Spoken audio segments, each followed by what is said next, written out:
And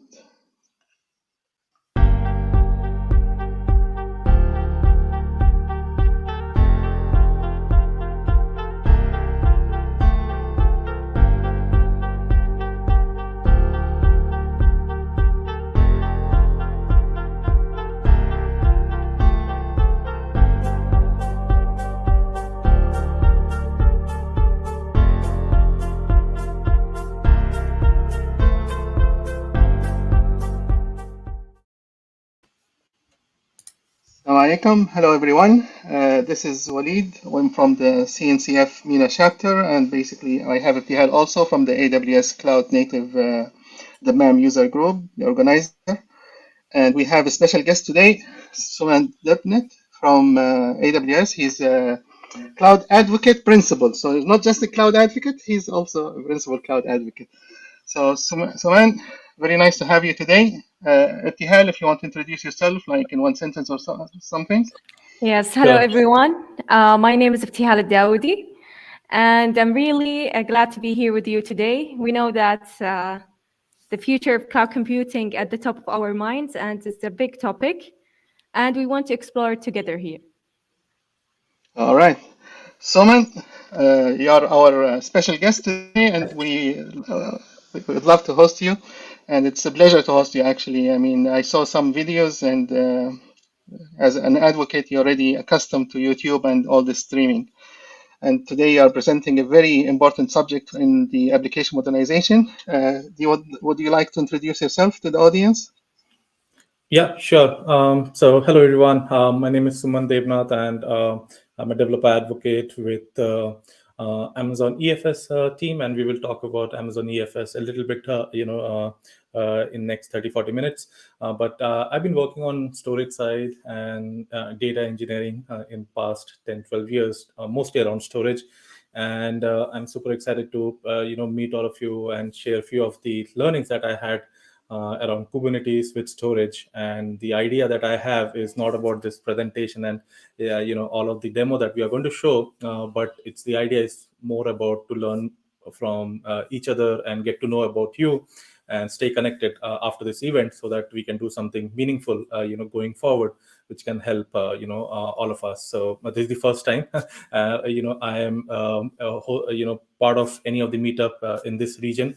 So thank you so much to the whole team. It's a privilege to be here. Thank you, Suman. We have a community hero, Brian. He's joining from LinkedIn, and we have Abdurrahman Hania. He's joining also through LinkedIn.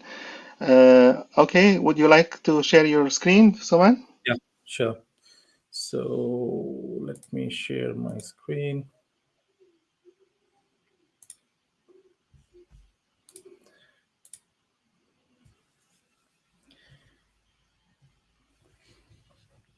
Okay. Yeah. We can see your GitHub, and now we can see your AWS console. Okay, perfect. So, all right. So let me just put the presentation, and then we can go from there. Okay. All right. So let me put this in presentation mode. So I don't have much slide, but what I thought we will do is we will go over a few of the basics, and then we will directly jump into the console, and we will learn from there onwards. Right. So yeah, we love demos. Right. So I think that's more useful. Right. So. And if you have any questions, feel free to put that in the comment, or you can ask me later on. Whatever you feel like. So what we're going to do today is this something that I presented with the Boston user group last week. I think Brain was there. So we will just touch base upon a few of the concepts around EFS, Amazon EFS. We will see how EFS works, and then we will see how EFS can be used, from the context of Kubernetes with some, demo example. And I think then we have lots of demos which I will share with you, which you may like to explore at later point in time. Okay, so okay. So that's the whole agenda that I have. Okay. So What I'm going to do is first is we'll just talk about EFS, what EFS is. Right. So if you think about EFS, we have a lot of storage services within AWS, right? And EFS is the shared file system service, and we have many different shared file system service. But EFS is the core of it because this is the first shared file system, service that we have.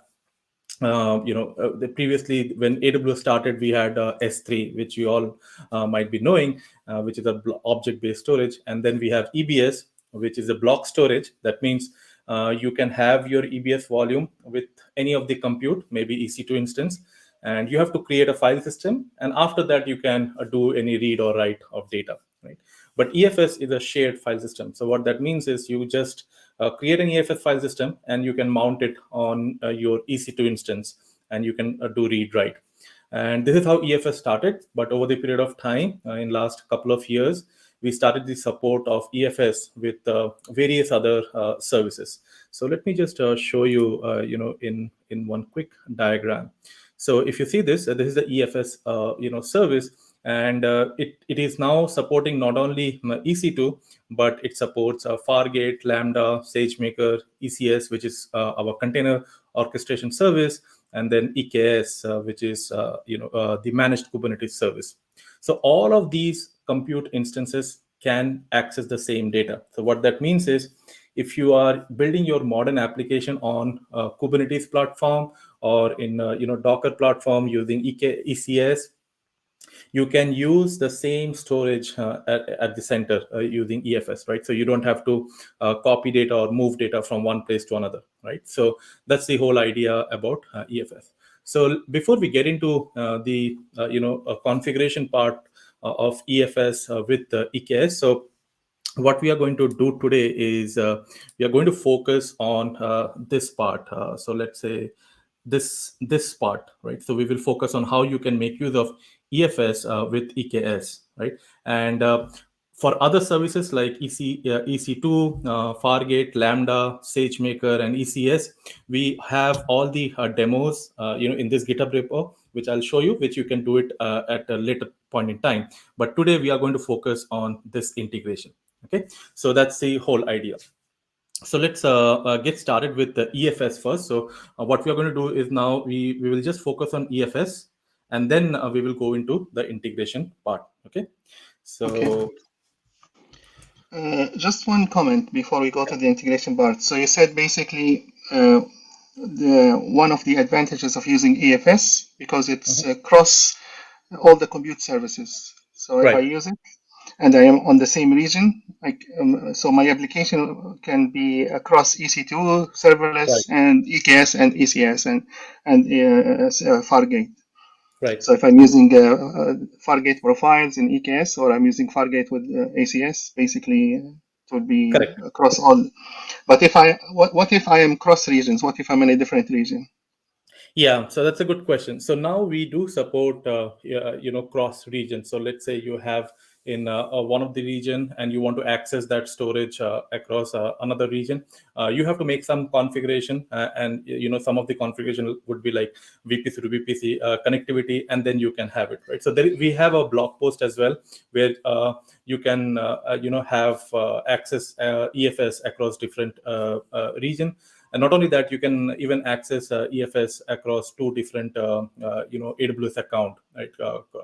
But there are different use cases, but it's not out of the box, because if you think about it, EFS is a shared file system. So let's say if you have that file system in, let's say in this region, right, Ohio.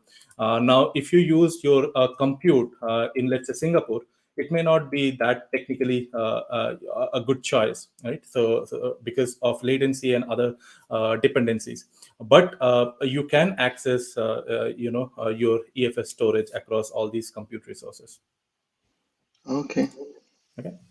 So let's see how it all works. Okay, so this is the EFS console, and we have one file system which is now connected to a Kubernetes cluster, which we will go there after some time.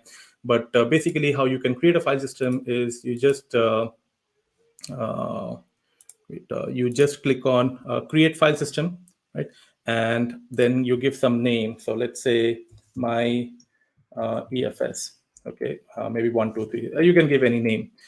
So one of the requirement for EFS is you need to have a VPC, right? So this is a VPC service. So you need to have a VPC.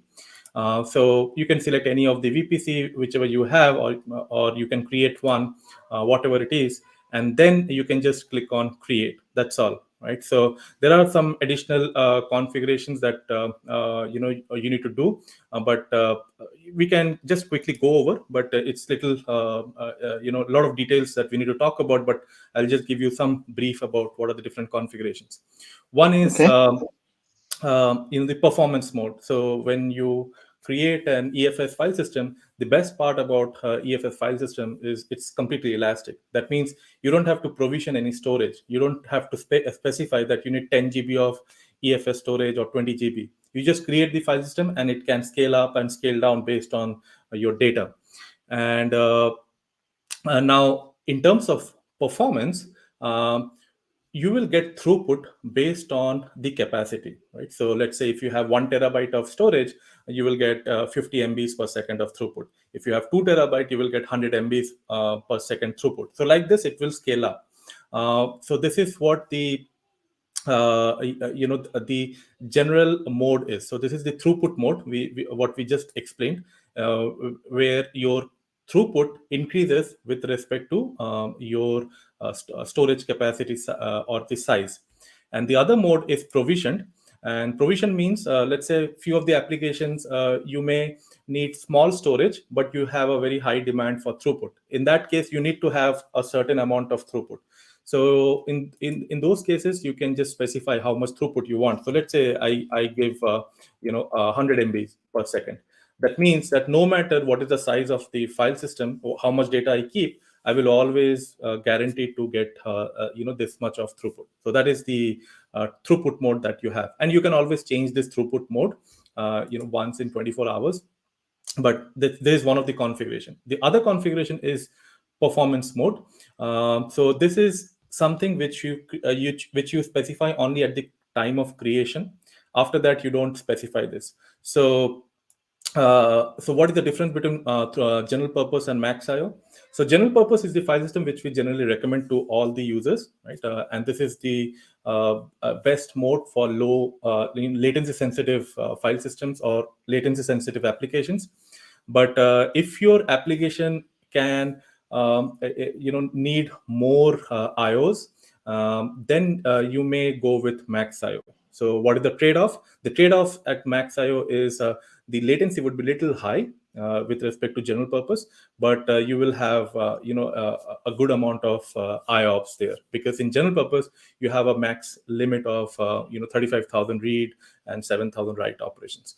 But if you are new to EFS or new to your application and you don't know which file system you should use or which performance mode you should use, you should go ahead with general purpose, and you can see a few of the parameters in CloudWatch, which is around the number of IOs. And if you see that if that percentage is always 75 and above, that means that your file system needs more, your application demands more IO. In that case, you can create another file system with max IO, move the data there, and continue with that. But to get started, you should create general purpose. And then once this is done, you can click on next. And this is where the network access comes.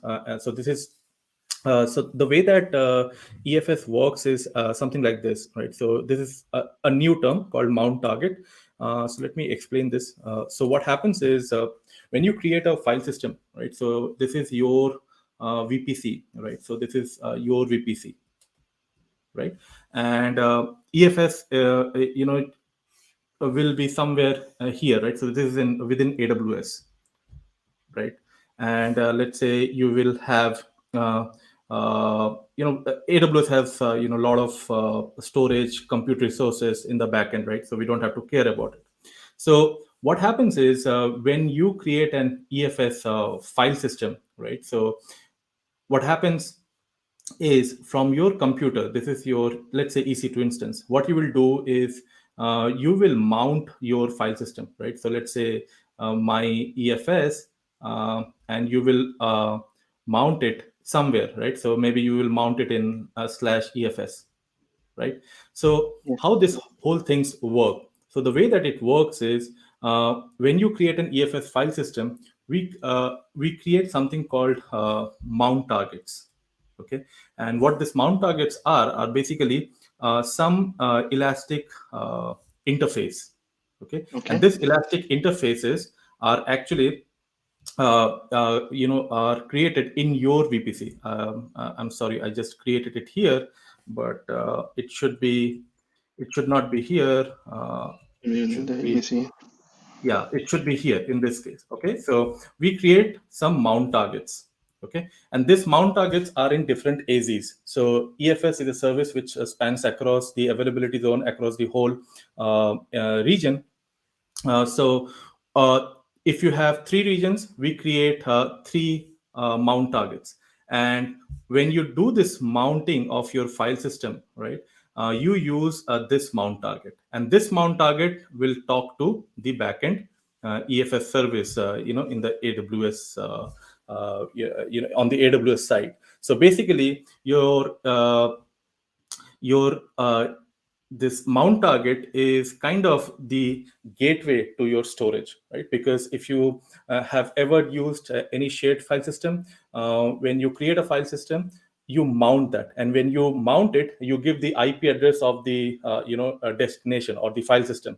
And what is that IP here? That IP here is this IP of this mount targets. All Okay, right. so that's how it works. So now uh, if you see this, uh, we are in Ohio region, and that's why it's automatically creating three mount targets, right? And if we click next, and we can give some permission, we can skip that for now, and we can review it and click on create. So what this will do is, under the hood, it will create those three elastic interfaces. And if you click on this, and come to networking, you will see all these three mount targets got created in three different subnets in three different AZs, and it is still in the creation phase. But you will see the IP address as well, if you would like to. And later on, once this is done, once this creation phase is over, you can click on attach, and you can just copy copy this command and paste it in your EC2 instance, and it will get mounted. So that's how EFS works at a nutshell. Okay. Now, these mount targets are using IB version 4 addressing. Is that an Yes. issue? No, as of now, you will get IP version 4. So it's and this is highly available. So these mount targets are highly available. So you don't have to worry about the IP or the interface and all of that. In fact, when you go and click on attach, and there are different ways that you can mount. Although these things will not matter in Kubernetes world, because you are not going to do all of these of your own. This will be taken care by your CSI driver. But if you see here, you do not even specify the IP address, right? So Yes. you just specify, you can do this if you click on mount via IP. In that case, you will get the IP address of those mount targets, depending on which region you are trying to mount.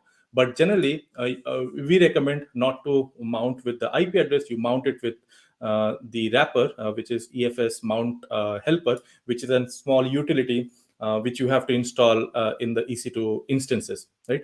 So it is by default, I guess it is installed in Linux, Amazon Linux, Amazon Linux too.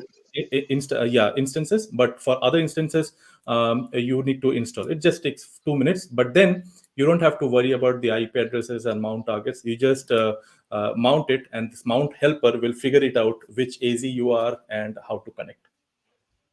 Okay, another thing about NFS and the concerns against it when it comes to security, the POSIX security. Yeah. So basically, you're installing EFS. Basically, will be using NFS version 4, correct? Yeah, this is NFS version 4. Yes. Okay, and I saw that the flag that you're using is TLS. So this is basically you're saying that it needs to the communication with.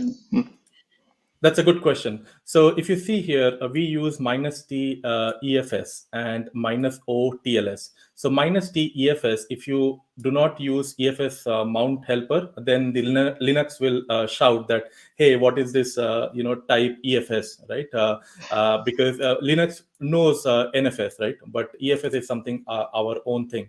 So what this -o TLS says is your data will be encrypted while the data is on air, right? So it will it is not only we not only offer you encryption at rest, but also encryption while the data is in transit. So it's you have end-to-end data protection or encryption if you use TLS. That's a big differentiator with the NFS on-prem. I mean, Yes. for NFS on off-prem, basically the Right. data storage administrators, they need to ensure that this is enabled, and the clients need also to make sure that they are using it. Correct. Yes. Correct. Absolutely.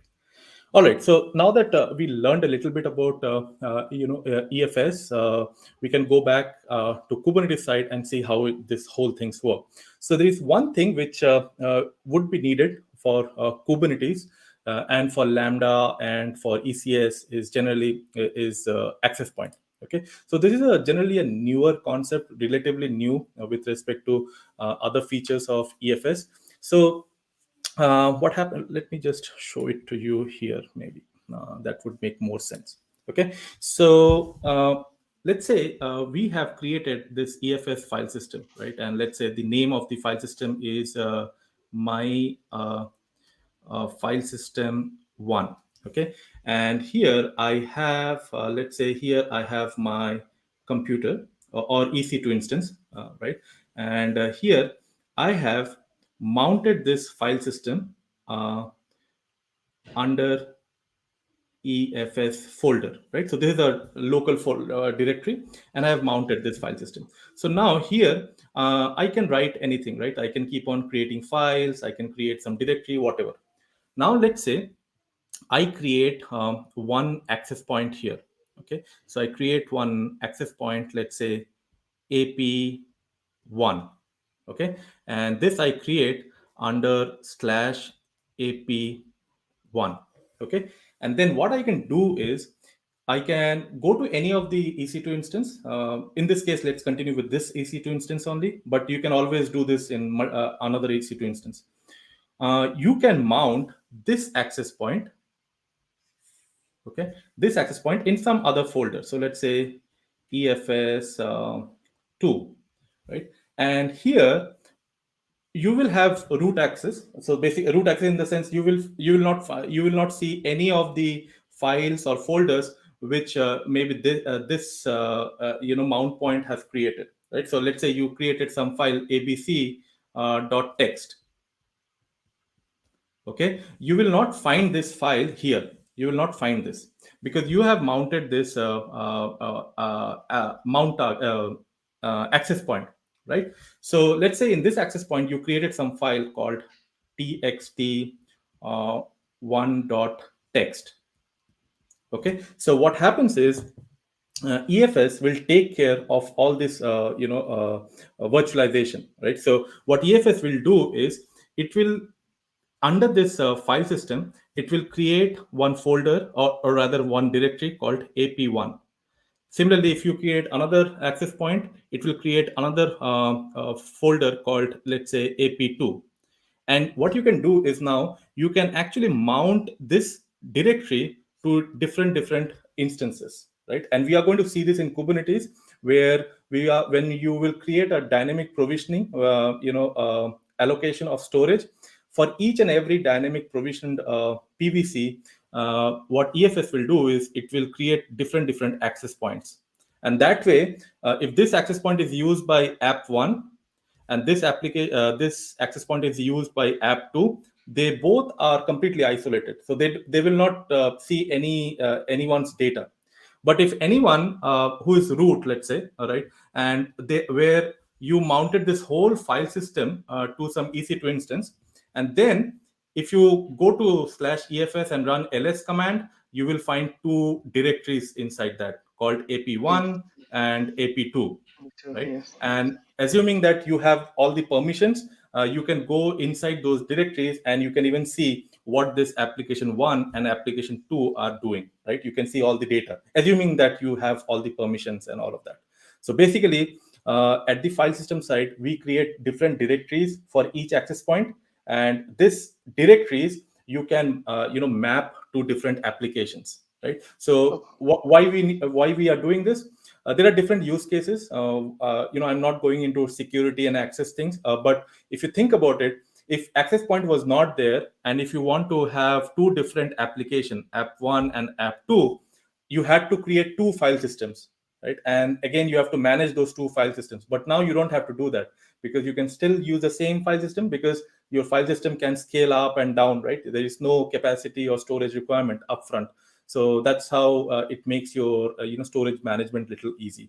And on top of it, we have access control, and we can do a lot of controls over the access. Because if you think about it, when you see Lambda or containers, you don't log into those instances where your containers are running, right? So that's why you cannot have users created there, which is a normal case when you think about on-premise accessing a shared file system, because you give permission to each and every users. But in Lambda and container world, we just think about application. We don't care about users and all of that, right? So, and you don't know where your containers are going to land up, right? So when you deploy your application. Okay. Okay. Are you going to talk about the different workflows use cases? Like, for example, so basically now you mentioned creating a dynamic persistent volume. What if it's not really is dynamic means that the data will be new, that there is no data before in EFS? No. So, okay. So let's now get into the Kubernetes side, right? So what is dynamic Yes. provisioning? Because that thing I just, skipped it. So let's go back to our presentation, right? So, because in the NFS dynamic provisioner, it will give you a new name. Is it the same? No. So this is dynamic provisioning we are talking about from the Kubernetes side. So Okay. let's take a step back and revise. When we think about shared file system or Amazon EFS, you can access it through your EC2 instances by simply creating the file system and go to your EC2 instance and just mount that file system. That's all, right? So it's very simple. If you create access point, good enough, you create it, then you do the same thing. You come to EC2 instance and mount it. That's all. But now in Kubernetes world, the storage part is little complex. It's not very straightforward, right? So there are two concepts in Kubernetes world. One is persistent volume, and another is persistent volume claim. These are the two terms that we often hear, right? So, so what is persistent volume and persistent volume claim, and why we are learning this? Because this will help us to know about dynamic provisioning and static provisioning in Kubernetes world. So PV, you can think of PV as the actual storage, right? It could be very much like EFS or EBS or any of the other storage. And PVC is basically, is the request which is made by the application or the pod to actually take that storage or consume that storage. So in Kubernetes world, storage is not attached or tagged to the application for right reasons, right? Because it's completely ephemeral, right? The way that containers work. So today, your application might be running on one EC2 instance. Tomorrow, that same application might be running in another EC2 instances, right? So whether you use EKS or your self-managed Kubernetes cluster. So the storage should be in a central position so that the storage don't have to move, right? And that's why the Kubernetes community came up with these two terms to decouple storage from the pod. And this happened because of the philosophy of Kubernetes. Most of you folks who are in Kubernetes world, know this better than me, but they thought that there are two types of people who work in Kubernetes. One is kind of Kubernetes administrator, and another is Kubernetes application developer. And this could be very much the same person, but ideally we have two sets of people. And the philosophy behind PVC and PV is that the Kubernetes administrator will take care of creating these PVs and keep it ready. and application developer can go ahead and use those storage whenever needed. And who will do that bonding? That would be the task of Kubernetes, right? So Yes. now, if you think of this administrator, what they will do is, if I'm an administrator, I will surely first need to create the file PV. system. Yeah, you have to create the file system. So once I create this file system, which I'm not showing in this slide, but assume that you have that file system, then you create the PV. And when you create the PV, you have to tell Kubernetes which about the EFS file system, right? So you can give this file system name, but how Kubernetes will know or understand this file system? That's using CSI driver. So EFS is not supported out of the box with when you install Kubernetes, or even if you use EKS cluster, you need to install the CSI driver, right? And we are going to see that in the demo very quickly. So you just have to install the CSI driver, and once you do that, you can put this driver information here, and that's all, right? So once this is done, the administrator task is over. Now comes the application developer. Now application developer will create a PVC, and he will just give the request how much storage he or she wants, and that's all. And then they can use the application and use the same PVC. So in this case, assume that let's say, okay, let me do this. Assume that you have administrator has created a couple of PVs, right? So these all are different PV, right? So these are PV, Yeah. right? And this is a developer who is now asking for some PVC, and his requirement is the storage should have, let's say, 10 GB capacity, and the storage should have read write access, right? And when the administrator has created all this PV, it has all of different size and configuration. So let's say this was for 100 GB, this was for 10 GB, this was for 5 GB, this was for, let's say, 2 GB, or whatever, right? And with different access. Maybe this was with read write, this was for also read write, this was for only read, this was for, let's say, read write, right? Now when the developer, right? So if I just have to go back just one second, when the developer creates this part, when the developer creates this PVC, it has mentioned that it's 5 GB is the requirement, right? So in that case, what Kubernetes will do is it will try to find the available PV, and it will try to see which one is the right one. So in this case, let's say not this one. In this case, this one is the right match because it has 10 GB and read write, and that is what the PVC is asking, right? The application developer is asking. So what Kubernetes will do is Kubernetes will create a pair between this PV and this PVC, right? So Yes. it will create something called bond.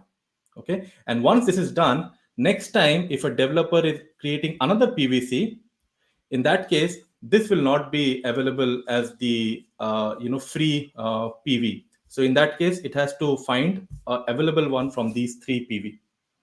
Okay, so that's how this bonding happens. And who takes care of this bonding? It is the job of Kubernetes, right, or the storage driver. So that's how things work, in the Kubernetes world, right? So now, if you see this, there is a problem with this approach, and that is you need to make sure that always your PVs, you have enough PVs created before the application developer come and create a PVC, right? And that is where dynamic provisioning comes, where this whole the story of PV goes away, right? So you don't have to create any PV. So storage admin do not have to create any PV. What the storage admin need to do? It need to create something called storage class. Okay, and once you create a storage class, the application developer can keep on creating PVCs and keep on using them in different applications. And how it is doing it? It's under the hood. So it will create a PV under the hood, right? So now let's go to let's see how this dynamic provisioning works. Okay, so So this is the same thing which we just explained, how this is the workflow. But in dynamic provisioning, we don't create this PV. And the PV, what happens is the administrator will create something called storage class, and under the hood, the PV will be created by the CSI driver. Okay, so this is the CSI driver that we have for EFS. Similarly, we have for EBS as well. Now let's see how this dynamic provisioning works. So again, you have to create the file system. That is the first step. But now you're not creating PV, you are creating a storage class, right? So now what happens is the application developer, I have just merged the PV creation and the pod creation in one single YAML. But what you see here is the application developer is creating this PVC, not the PV, right? Just creating the PVC. And what is happening is under the hood, Amazon EFS will create an access point. So the storage driver will create an access point within this EFS file system, right? And that access point will be given to this pod, and then your application developer can keep on creating another application. So when it creates another application, it will again create another access point from the same EFS file system. So that's how now you don't have any dependency between this application developer and this cluster administrator, right? So all you have to do is, if I am a cluster administrator, I will say that, hey, application developer team, we have a storage class, and the storage class name is EFS-SC. Just use this in your application, and you will get your storage whatever you need. So don't bug me. So don't call me asking for whether you have PV or not, because that has been dynamically created by Kubernetes or our CSI driver. Okay. Okay, so basically now the EFS access point will create an access point on the EFS side of things, and Right. this will be randomized. It will not. I don't know beforehand what folder it will be. But what if I have an EFS volume and there is already data from another workflow, like I have a machine learning workflow. There is already some data there, and I want to use it in another step from EKS. How can I access this ready data in EFS? Okay. Good question. So first is, this is about dynamic provisioning. If you use static provisioning, you can always do that. So in static provisioning, what will happen is the same thing what we just seen. We will create a PV, and then that PV will be used in the PVC, right? So that's how it will happen. But coming back to your question, for dynamic provisioning, as you rightly mentioned, the data will be created, the access point will be created dynamically, right? So let's say you have one application which is now deployed, and it has the storage, and it will create an access point. Now, let's say when you use if you want to use the same access point in some other application, then it's better to use static provisioning, right? And then give the mount point to that same access point. The reason is this is little anti-pattern to the container world, right? So because in container world, we want this to be dynamic, right? So, and if you want to use the same storage, and it will be accessed through maybe Kubernetes pod as well as some EC2 instance, because in machine learning workflow, what you said is quite relevant, because let's say the training data set will be given by some workflow. It might come from Kinesis or whatever, and then the same data will be used for some ML pipeline, right? So in that case, you don't want a dynamic provisioning because you know the data set location. So in that case, it's better to give that the data access to that data to the container directly. Okay. All right. So now let's. There's a question from Mohammed Ben Bella. He's saying, should the concern of scale in or out of VPC? So I guess his concern. So I guess he's talking about scalability when it comes to VPC, something like that. Yeah. So the container will. So the container will work.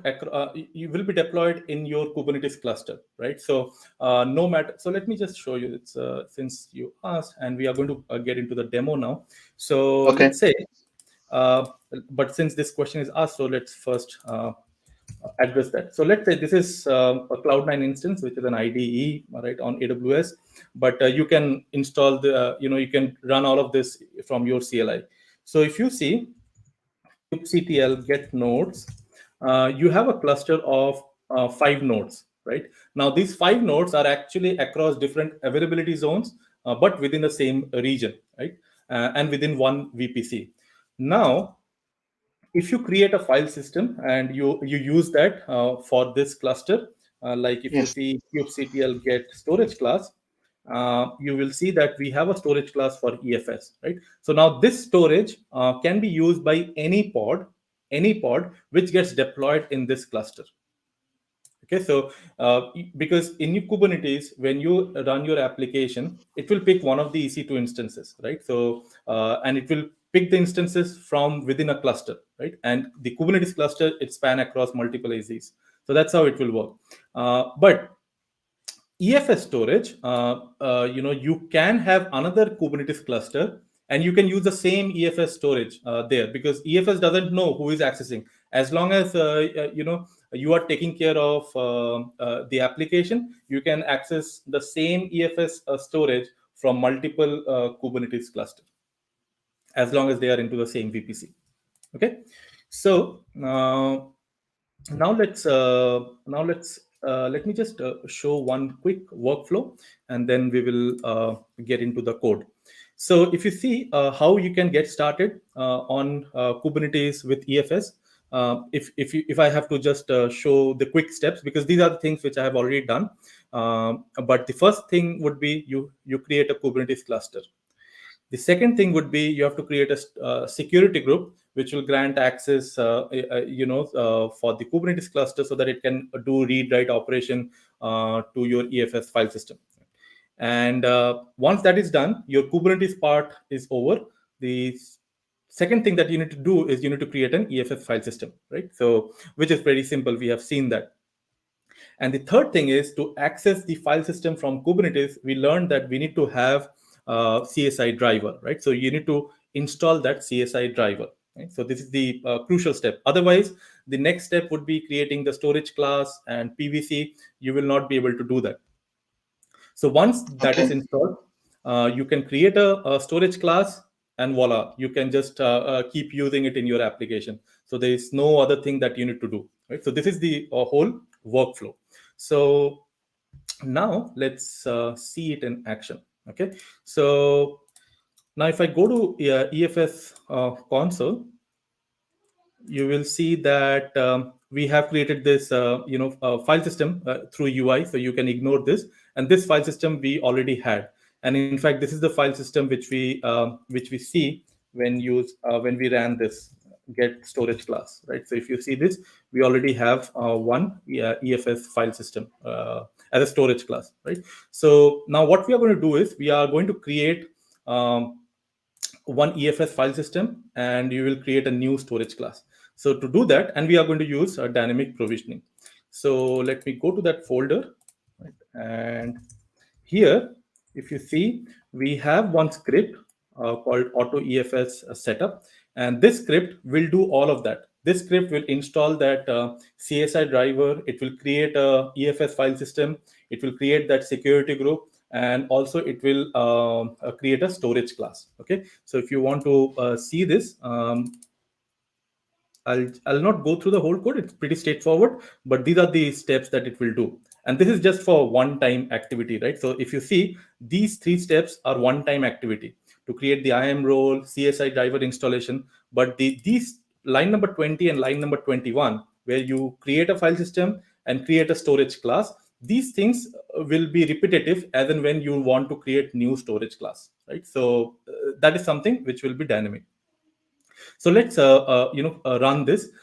Since this cluster is already using EFS, so this EFS driver setup and authorization, it will not do anything, because it will detect that CSI driver is already installed. But what it will do is it will create a file system and it will create a storage class. Okay, so let's go here, and let me just copy that command, and I'll walk you through what this command does.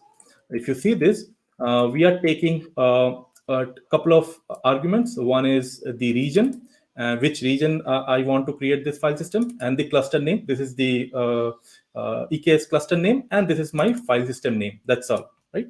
So let's hit enter, and it will do all those driver installation, because it will see that the policies already exist. If you see, it is checking that the policy already exists, and it will now create the file system. So let's wait for a couple of seconds. I think it will be done in a couple of minutes, and then we will go ahead.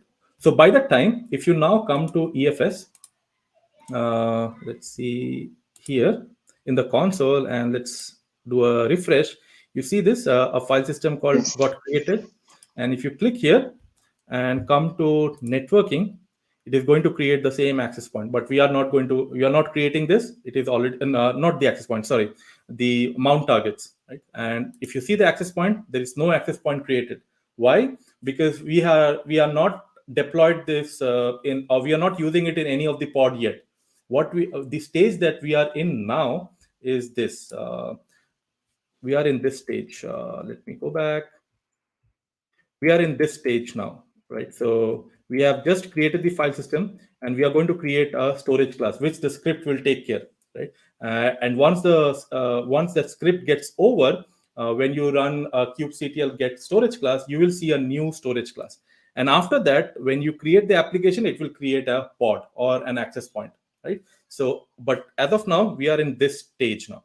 Okay, so let's go back and go to our console, and let this finish up, and then we are going to run kubectl storage class, get storage class. And if you want to see what is the definition that we have used, what is the definition that we have used for creating that storage class, which this script has created. If you see, this is the storage class definition. We gave some name called myefs sc-1, and this is the file system ID, right? So if you see the file system ID, this is exactly the same ID, right? 0062, and if you come here, this is the same ID 062. Right? So this is the storage class which the script has created. So if you see this, it has already created this storage class. So now if you run kubectl get storage class, and if I hit enter, I should see a new storage class name this, right? So EFS SC1. So let's do that, and we can see that there is a storage class, right? So Okay. now if you go, Now, for the storage class, it's selecting the delete reclaim policy. Is that by default? Can I change that? Yeah, you can change that. So we don't have, we have not used all these configurations, like even the read write access, what we discussed, right? All those things we have not mentioned here, but you can put all of that in the specification. Okay, because there is this, so usually it's delete or retain, but for NFS, there is always also the recycle, which Right. is supposed to be deprecated. Right. Correct. How would EFS handle the recycle? So Because there are some use cases still that need recycle. right. So in EFS, when you use this EFS storage for your Kubernetes, now we have not provisioned any storage, right? So if you look at the EFS side, there is no access point created, right? So there Correct. is no data on AWS now. But when you create an application, so let's do that, and then I'll just it will be better if I answer that at that point. So now what we are Okay. going to do is we are going to create and application, right? So let's say this is our application. I have created pvc underscore pod, and if you want to see that, it's pretty straightforward. We are using the same storage class, and it's what it is doing is it is going to just do some, it will just write with the date and time, and it will write it under data out. There will be a file called data out, and this data is the place where it is mounting that file system, right? So this is the mount point, and which volume it is using this persistent storage. This is just a name, but this is the PVC, and this PVC we are creating it here. This is the PVC. Okay, this is the PVC, and this PVC is using some storage class, which is the same storage class which the script has created, right? So it's pretty straightforward. So now let's deploy this application. So this application could be any real world application. Just assume that, right? So now let's copy this command and run it. I have another question. Yeah. When you did get SC, the default storage class was the GB2. It was not the EFS. Yeah. And Yeah. So and in your manifest, you are not specifying a storage class. yeah. Yeah. So I'll just come back to that. So just give me 1 minute. Okay. So No problem. yeah. So now if you see this kubectl get pod, you will Yes. see that there is one application running. So that means it is now doing read write to the EFS storage, right? So, and if you want to see that, we can also, I guess I have, let me just grab that command, or I should have it, I guess. Wait, I'll just quickly grab that command. 1 minute, and then I'll answer both the questions. Just give me 1 minute. Okay, so where is that? So now the bot basically mounted the volume and and it's every 5 seconds it's writing to /data/out. Right. So now if you see this application is just writing data. If you see, I've just executed in real time, right? So it is writing data. So now if you see in the EFS and hit refresh, you will see one access point got created, right? So now you are writing data on your EFS file system. Now let's go back to your previous question. Let's say now if I delete this application because I'm done with the application, let's say, right? So I need to delete that, right? So how we can delete this? We can just run delete here, right? So now it will just delete that application, and not only that, it will delete your PVC as well. Now here you can set some configuration in your definition where if you delete an application, do not delete that PVC which you have created, because that might be used for other application or something like that. So those configuration you can have, but ideally in this case, it will delete the data itself. So yes, so basically it will delete the BVC regardless, but I want to keep the data on the BV. So basically now with the delete reclaim policy, it will delete both the BVC and the Right. BV. But Right. if I change the reclaim policy to retain, it will retain that. It will retain the BV. Yes. But the problem with that, it will have a status. Yes. On the retain that nobody can use it unless he changes the status back manually. Correct. So there is another option. Yeah. So there is another option which is recycle, which allows the bot to remount it again without any other. But the problem with it has so many handlers, and now we are talking about EKS, which is a managed service. I'm wondering if recycle is handled or not, because sometimes you need to write something that runs on the API server. Right. That's correct. So I think that's a good question. I will check back on the recycle thing because I've not done this, and I see that it will not work here because not work here in the sense with the default configuration, because it is going to provision dynamically and it is going to create an access point dynamically. And if you, I have just deleted this, but if you see, let me just create it again.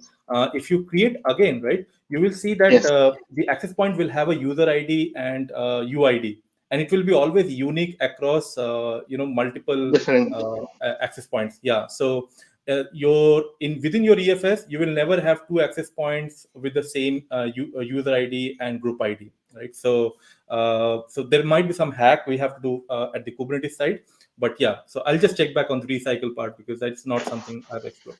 That's a good question. Okay. So now coming back to the next question that you had, I think someone asked, let's run this command, then we can go there. kubectl get storage class. So if you see here, we have three storage class. One is EFS SC, which I had created before. One is GP2, and this is the one which we have created just a while back, right, using the script.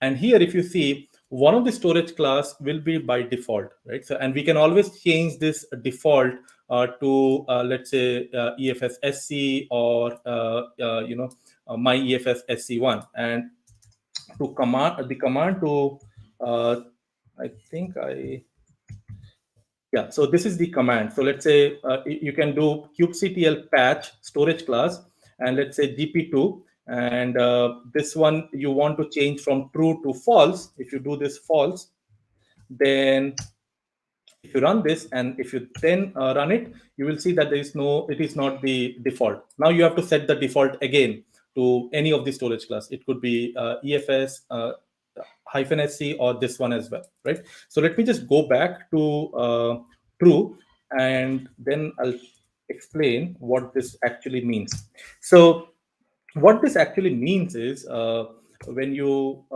create any pod, and if you do not mention which storage class to use, it will use this default storage class, right? And we are going to see one example in the next demo, which is around machine learning.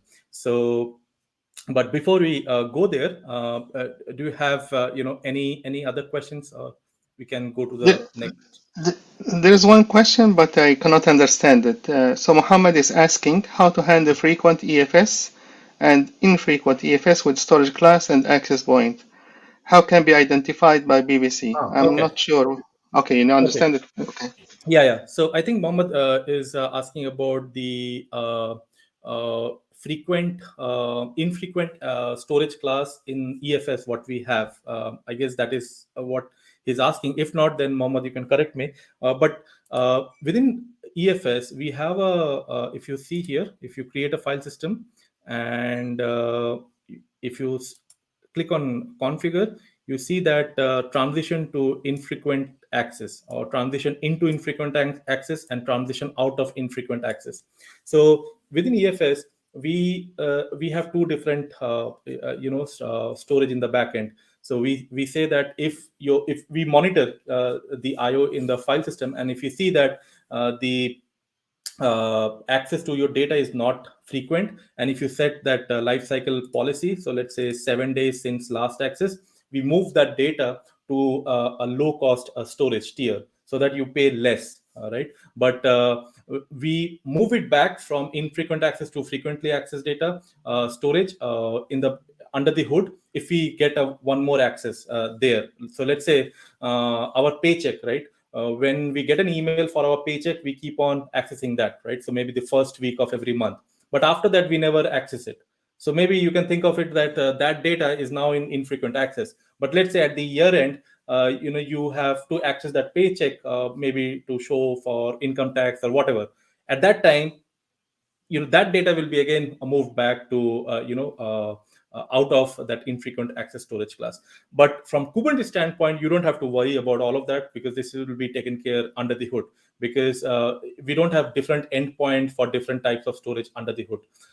So the idea of infrequent access is for cost savings, and for better life cycle, or data management life cycle. Okay. So I So guess the answer that the access point doesn't change, the storage class doesn't no. change, and the handling of data is done in the background. Right. Absolutely. So now what we are going to do is we are going to quickly show you a machine learning use case. Okay. So before I go there, this is a little advanced topic if you are new to machine learning, but I just thought to give you one intuition of how this Kubernetes work with EFS in a real world.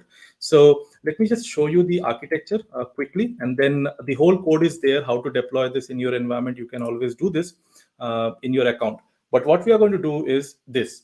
We have an EKS cluster, and we are going to have EFS as our backend storage, and we are going to use Kubeflow. So if you are new to Kubeflow, Kubeflow is an open source software which runs on Kubernetes, which helps for your machine learning operations or data pipeline. So what it can do is it can create Jupyter notebooks for your data scientists or data analysts, and they can just use n number of Jupyter notebook for data scientists. They can train their model as a container. They can deploy their model as a container, and everything will scale automatically. So basically, if you want to deploy your machine learning workflow in the Kubernetes environment, Kubeflow is a nice way to do that. And Kubeflow will give you a nice dashboard where you can access all your training jobs. You can create your Jupyter notebook and all of this. And we are going to do that now. So next, I'll just quickly show you one demo where we can create a Jupyter notebook, and that Jupyter notebook will can use this EFS storage in the backend. So as Walid was asking earlier, is let's say we have some training data set, right? And that data set will be used for your training. And that is exactly what we are going to do.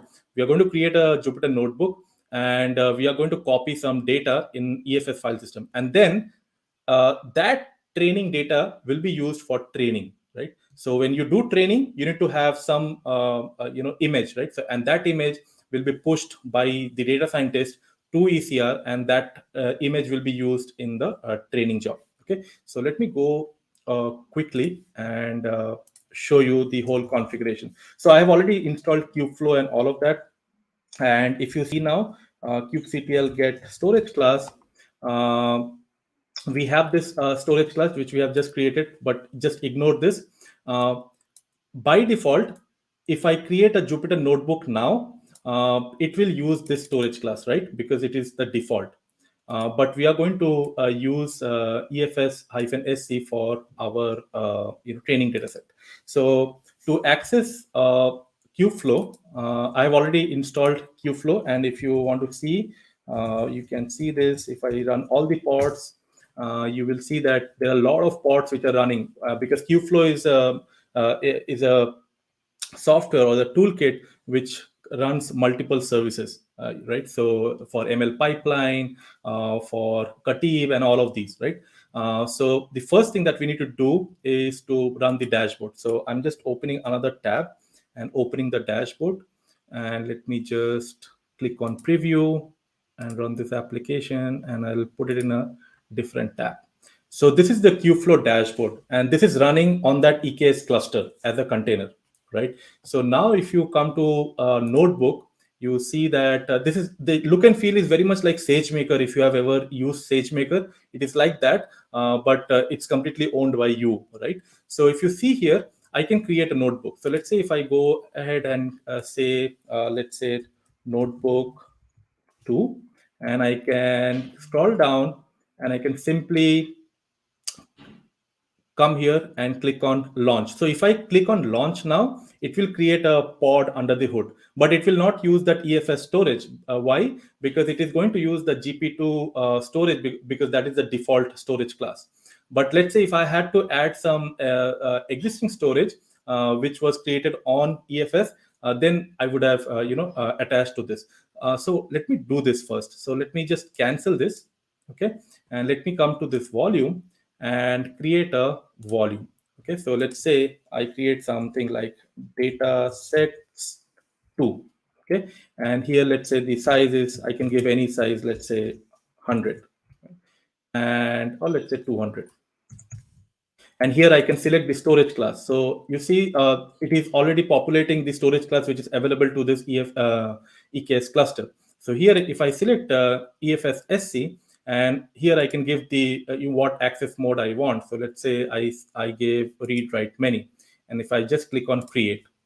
So now what is happening is a volume got created. Now, if you see this, it says that the volume is not yet bonded, right? So if I come to EFS and come here, and this is the storage which it's I had before. And if I come to this access point, you don't see that. This is the access point which is there long time back, and we are going to use this.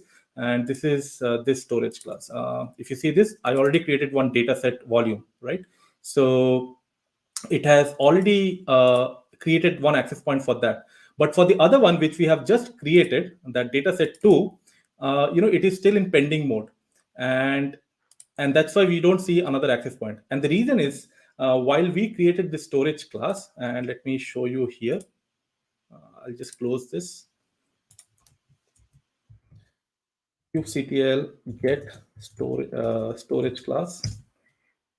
If you see this, when I created the storage class, the definition I used is wait for your first customer. That means it says that whenever you create any a PVC, don't just create it right away. Just wait for some application who will start to access that. Once you get that, then only create that backend PV. Okay. Before that, don't create any PV. So at this point, if you run get PV, you will see that we just have data set. We don't have that data set 2, which we have just created, right? So which we have just created, it's still not showing up here. So now let's create a notebook, and there we will attach this data set. Okay, so we can come to notebook, create a notebook here quickly. So let's say notebook 2, and here I can attach an existing volume, right? I can select existing, and you can say data set 2, right? And now if I click on launch, so now what Kubernetes will see that, okay, now I'm having another application called notebook 2, which is now trying to access this storage. So now that volume will come into a bonded state. If you see this, now it is bonded. And if you come to this notebook, it is now taking some time. It will, because it is going to provision that. But if I go to EFS and click refresh, you will see another access point got created, right? And if you see this, we have different user ID and group ID for that, because that means you can identify which application is using which access point. So now if I come here and if I run kubectl get PV, you will see that dataset 2 is now in a bonded stage, right? And it is bonded with this PV, right? So if I now come here and if I click on connect, you will see a volume of dataset 2. And what EFS allows you to do is, if I create any file here, so if I just create some file, right? So let's say if I create this test file, right, and save it.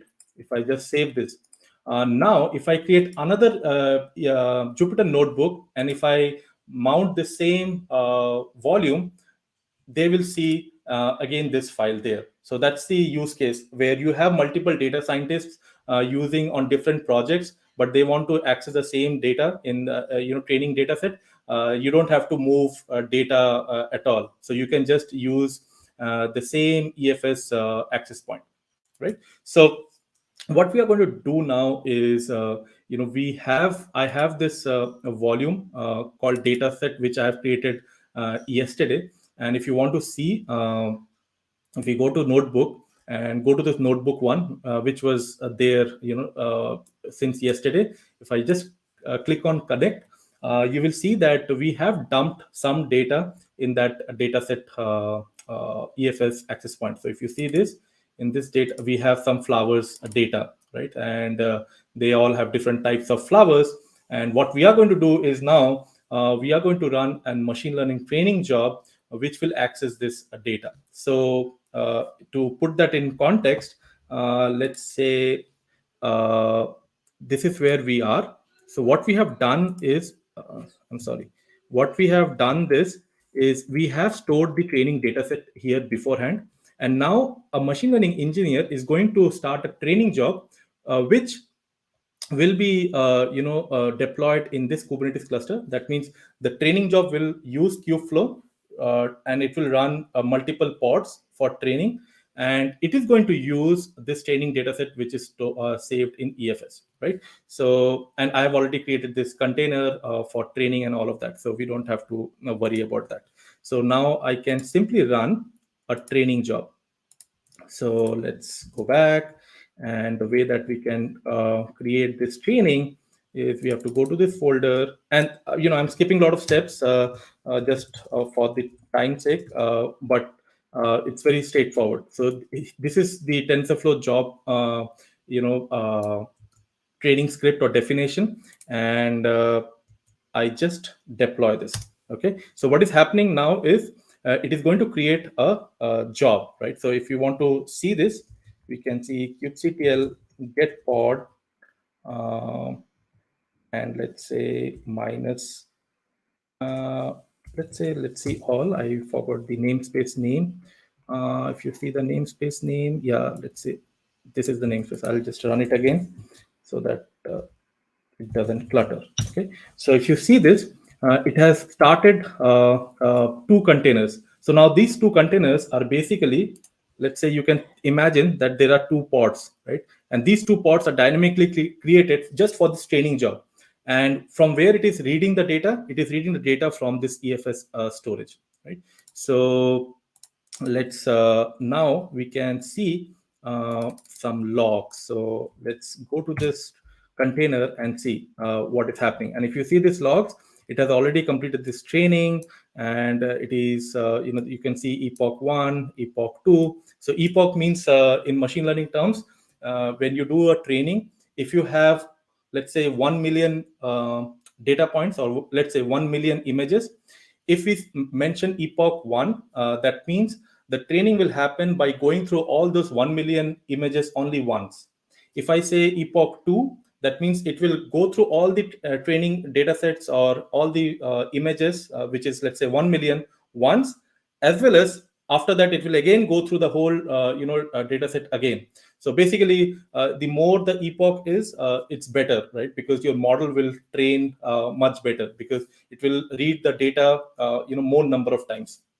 But we see that the training job is over, and now if we just run get pods, we will see, get pods in that namespace, right? Yeah. If you see that pod now, it's not in running stage, right? So it's already over. But I didn't have to move the storage to this container before starting the training, right? Because the data is already there. So tomorrow, if another data scientist come up and he or she wants to do some training, we don't have to worry about the storage part, right? So that's the whole idea. And if I have to go over this GitHub page, and there's something, I'm almost done, but I just want to show you how you can do it in your account. So if you come to EKS and see this, there is a tutorial called Machine Learning at Scale using Kubeflow. Click on here, and you will see a step-by-step guide of how to set up this whole a Cloud9 instance, as well as this training job and all of that, right? Starting from how to install Kubeflow and everything.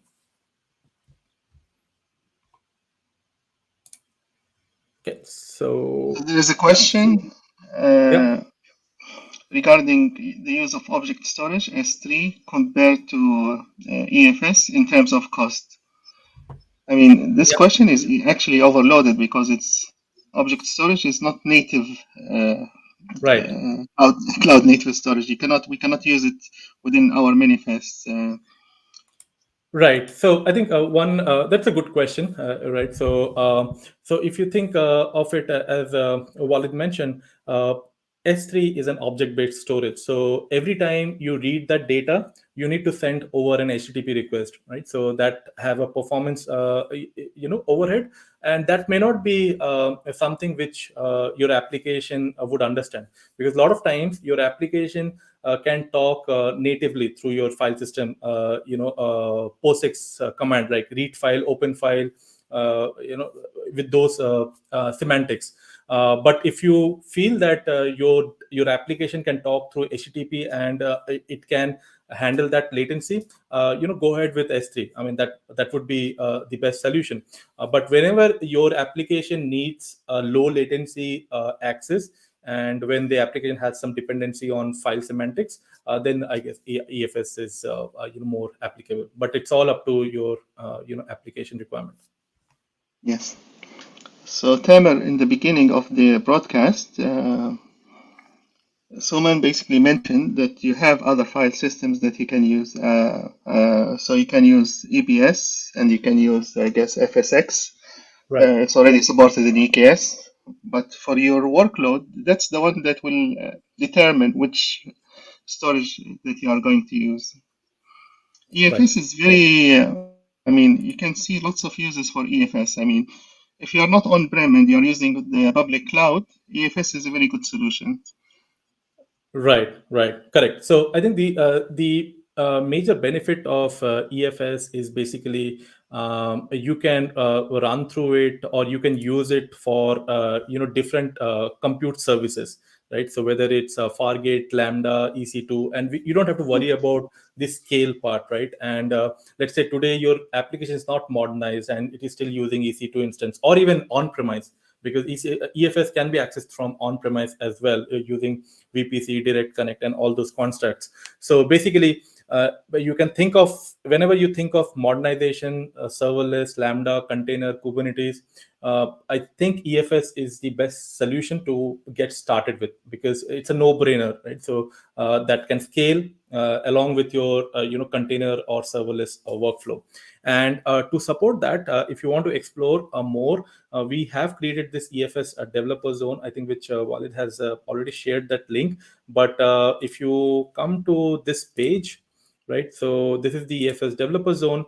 And but we are not going to talk about EFS, because at the end of the day, for application developers like you, me, or anyone, EFS is just one storage, right? So you as a developer need to know how this storage can be consumed from different applications, whether it's serverless, container, or whatever.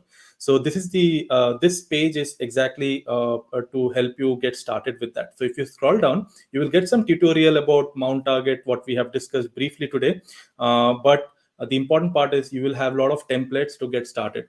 For EC2 instance, with serverless stack, if you just go through any of these material, you will know how AWS Lambda can be used with the EFS. With container, we looked into machine learning, but there are various other templates, like let's say Bitcoin blockchain mining. You can use EFS with ECS.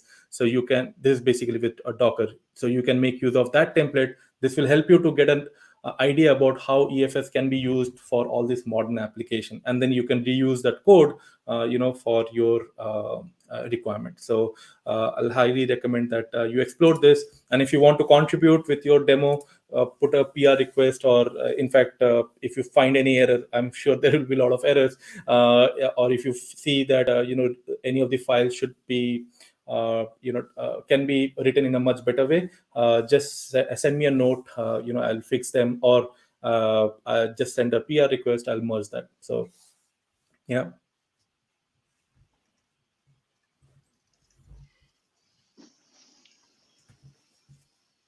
Yes. Okay. So that's all that I had. So yeah. So That if you was have great. any, yeah. We bombarded you with questions. We would like to bombard you. Yeah, that's good, because we have a similar session in KubeConf next week in Spain, and I have this presentation on Kubeflow at Summit. I guess a lot of questions that the team asked are actually very good questions. I'll try to incorporate them, in the presentation or somewhere. But yeah, thanks so much for all the questions. Yeah, and containers from the couch are doing daily broadcasts, and they are handling different subject every day, and they are and they are actually handling even new announcements and new features during these sessions. I recommend that you check containers from the couch, Twitch channel or YouTube channel, and follow up on their daily webcast. Yeah, absolutely. Yeah. Thank you, Soman. It was a pleasure to host you, and I hope that we will see you again. And I mean, there's much more to talk about EFS, and much more to talk about how to use EFS in serverless and containers workload. This was great. It was a demo based. We didn't expect that, but I love demos, and nothing went wrong, so it was great. Yeah. Thank you so much for your time, and thanks everyone for joining in. Really appreciate. Thank you. Thank you. Yeah. So because we don't have any questions, we'll end the broadcast, and we'll see you. Yeah, Bye-bye. sure. Bye. Take care. Yeah.